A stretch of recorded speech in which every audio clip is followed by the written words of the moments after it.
It's Friday. I say that again. It's Friday. I'd say it louder, but the mic, every time when I say it loud, the mic gets scared and it shuts off. You know what I'm saying? But this morning we wanted to start the video coming to work. We got a coffee in our hand, got our glasses, walking up. It is so nice here and calm and mild. It's beautiful. Oh, just come over here, baby, for a second. We'll make a little bit here going on. We're going to go and show you the hood, and then we're going to show you what else we're going to do. I made this video before about how to make a gas pump, and some people, I don't know, if you don't know until you're shown. This is the perfect time because I set it over here. I got rid of a building. This is what I done. I took a brake drum, that shape of the brake drum there, and I welded them little pieces of metal on there. And what I've done is I've taken a piece of water line pipe, I guess. I shove that on top of this. So that gives you, so I paint that color. I screw that on with self-tappers because I have something in the back. You make the handle just by your eye, whatever you want to make. We got this little piece here, got the nozzle, just made a little piece for that nozzle, screwed it on the side. And as you can tell for the rest, this is a frying pan. Turn upside down, take the handle off. Frying pan on the top. This is brake line. This is Lexan. Just bend it around and drilled holes in it and use pot rivets to put it together. And it's a piece of exhaust pipe up and through the middle. There's a piece of copper in there with some numbers glued on it with a glue gun. Gas pump. Leave a little bit of exhaust pipe going up through for your globe, and then you have a gas pump. Just I'm not done this one yet because, you know, things happen. But anyways, that's how you build a gas pump for outside your shop. Make you happy. I look at that every morning. I've had people come in there and try to ram that handle back and forth, and I say, she's locked, man. Gas is short here. We don't have any. Come on in. All this stuff that you see around the dooryard, we're going to do something with it. It's just time. That's all. I cleaned the shop up last night while Jolene did the welding, and the shop really needed it, so I did a little bit of cleaning, pushed the Bugatti ahead, cleaned all the stuff up, moved the engine, got the engine picker outside, got to get rid of some metal. But this is what's happening right at the present moment. Jolene has got the hood welded. No warps. What I mean by that is when you put too much heat to something, a flat sheet of metal, it'll get all warpy on you, and it'll be, they call it oil can. It'll go bow, wow, wow, bow, wow, wow. And that's a body man's worst nightmare, is to have something that's warped. It's just like if I come out here and jumped on the hood. It's the worst nightmare because you'd have to fix it. It'd be the exact same thing when you weld it up and you destroy it or sandblast it. Sandblasting will do the exact same thing. Once you have destroyed it, you're pretty well into a new hood. So it really means a lot to weld something up the right way. Yeah, she did not warp it at all. Very happy with it. Very happy with it. It's in place. When I cut it off, it'll still be in place. What I did is I just took the drill and cleaned it off so people can see what it looks like. It's not finished being ground yet. I just cleaned it off so you can see what it looks like when it's welded.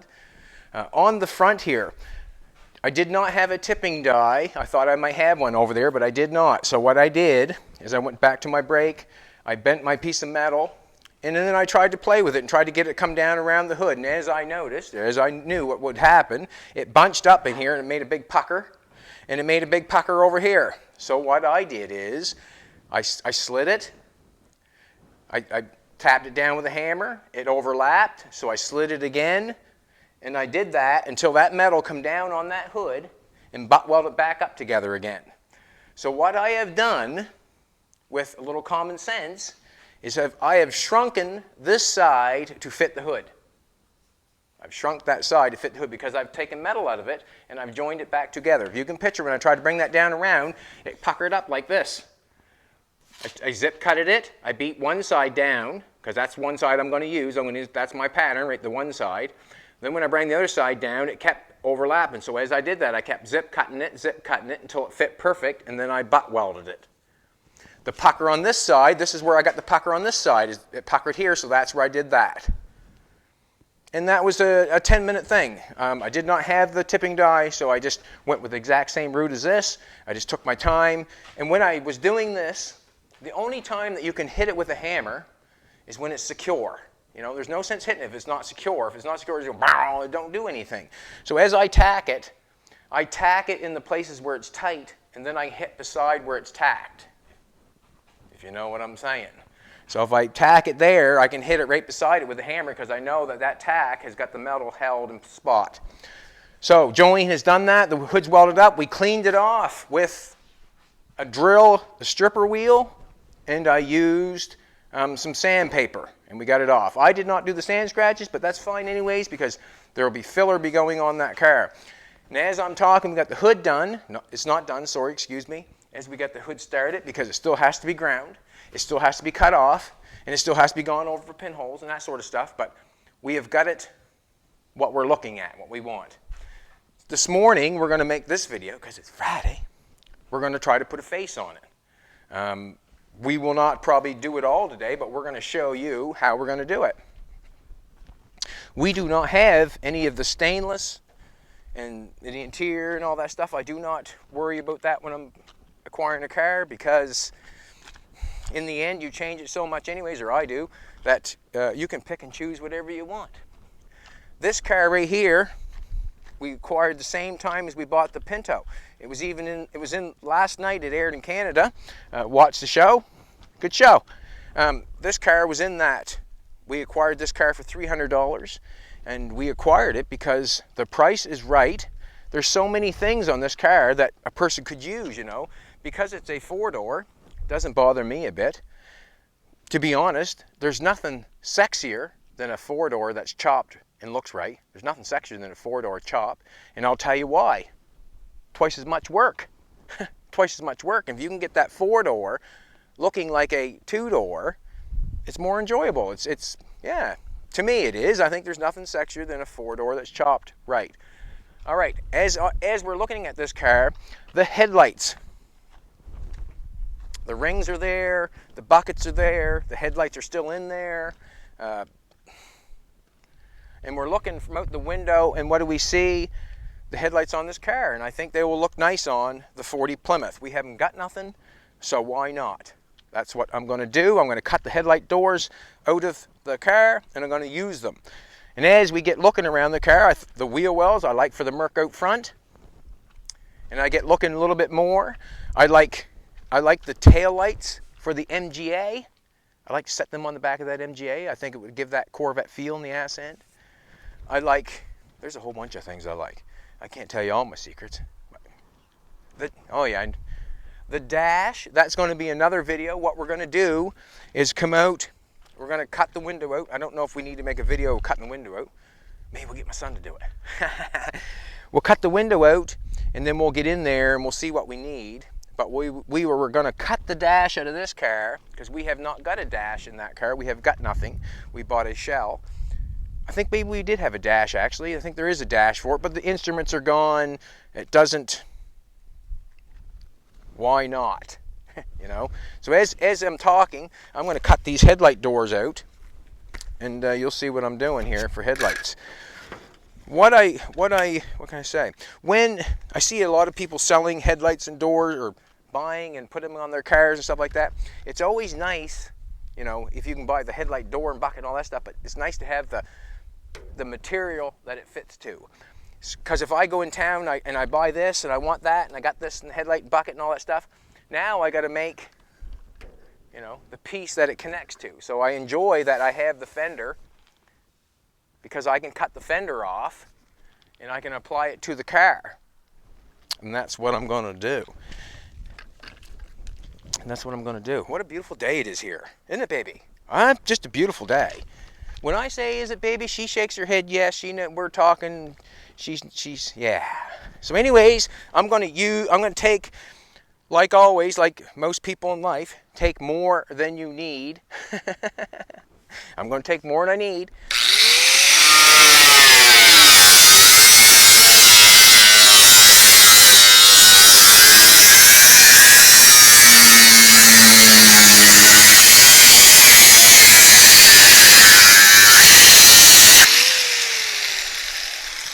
This is where I get hooked on custom, because, or custom or whatever, like, because it's really, you know, it's art, sort of. If you can take something from something else and apply it to another project, it makes things fun, because you can use your brain to think, what would I like to put that tail light on? What would I like to put the headlight on? Where would the bumpers fit nice? Would it be nice turned upside down? It can take your brain places that it'll waste your whole day.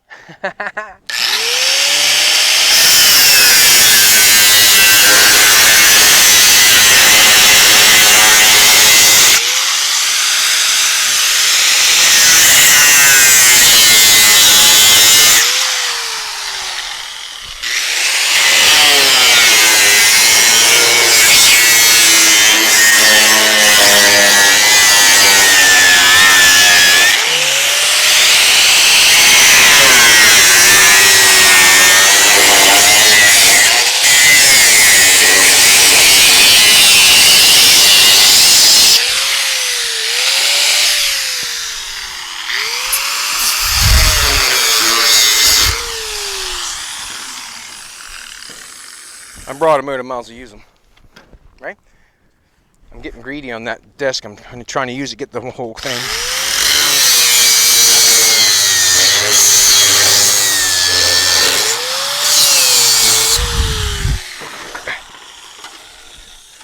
Now, see, after I got that cut off, like, you can do so many things with it. You can French the headlight bulb now. You can put the headlight bulb on the inside, take it and change the nuts over. You know, there's just... So anyways, that piece there is the right eye of the car. Now I'm going to take and get the other one. Get him inside. Couldn't stop looking at it for a second, honey. Couldn't stop taking a look at it for a minute. If I didn't mention it was nice out today here, it's nice. There's a bunch of stuff I should do today. Should push the Bugatti out, get the 32 out of the way there. We're done with that. That won't be till next year. We'll drive that next year. Yeah, we want to get some stuff out of the way so we can use our paint room. But, you know, there's always so much to do, eh?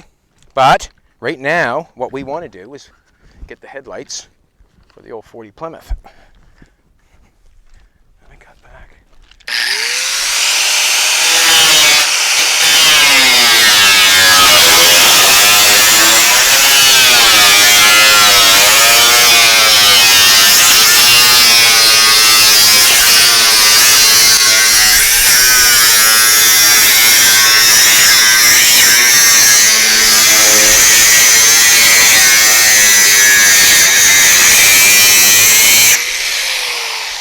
And all the while, I'm not hitting anything else. I'm not cutting the stainless. I'm gonna, you know, I'm not cutting the bumper. I'm not cutting the hood. You know, you sort of want to keep that stuff.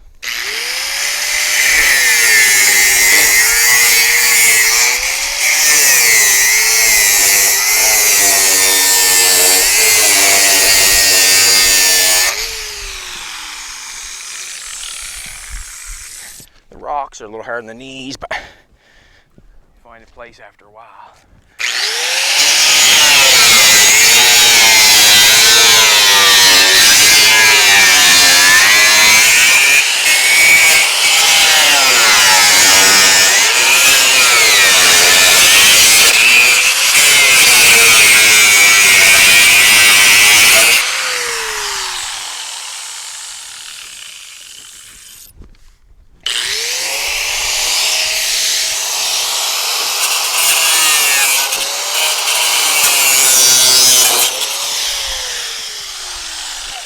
We're so good, she's still wired up.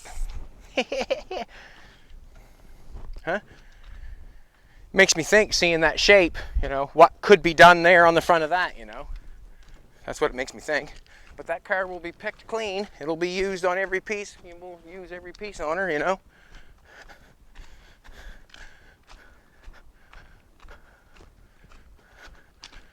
Here's the behemoth. As we come in here, I got this light. I want to set that down like that. I don't want to set that down like that. I don't want to set that down like that. I don't want to, as I come in here like this. We're going to figure out how we can apply that to this is the wrong side, but I'm going to have to keep cutting back, and keep cutting back until it applies. I can see that all this here, I probably will use, there probably will be quite a bit of this sheet metal here used on this side. On this side, this is obviously going to have to be cut in here and made shaped like that to go back into the car. That's what I'm seeing as I stick it on there. And as I stick it on there, when I go to put this piece on there, it'll all be done with scribing. What I mean by scribing is, remember like in math class or whatever, you had that little protractor thing there. And then you scribe the car. You put it on the car and you scribe it with this. So if I want to cut this back and put it in closer, I scribe it with the car wherever I want it. And then I can keep shoving it back, keep shoving it on, a little at a time, and then we'll have it. So that gives me my bucket, my headlight, my ring, my signal light. There you go, just like that. Next video, we'll show how we've cut them and how we've put them on. That's what we'll do. That's not going to be on this video because I'm going to play with them a little bit and clean them up, and I've got a lot to do today. It's Friday, and yeah, that's what has been done, and we're very happy with the work that we've got done. If you get into this sort of stuff, or if you have a project or anything like that, it's so fun to be able to get something that you want to use or can use that's around your dooryard, around the place that you're working, if you know what I'm trying to say. Anyways, I think that's enough for Friday. My woman is looking so good today. That's all I have to say. Love you, baby.